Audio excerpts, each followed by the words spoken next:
Noaptea cade peste bloc, iar voi n-aveți deloc noroc.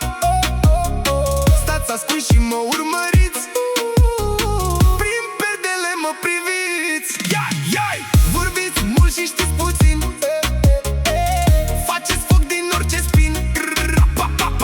Dar eu merg pe drumul meu, fără frică, fără greu. Vă consumă ce trăiesc, tot ce fac vă neliniștesc. Zi de zi vă tot aprinde când vedeți că merge bine.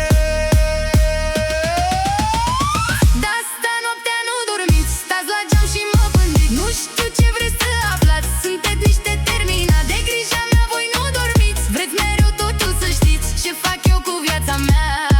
Cine intră sau cine iese din ea, Ca să aveți voi ce bârfi, zilele și nopțile. eu vă zic o vorbă aleasă: ursul merge, câinii latră. Se întoarce roata iar, chiar de pare greu și rar. Oricât ar fi ea de păcată, tot se întoarce câteodată.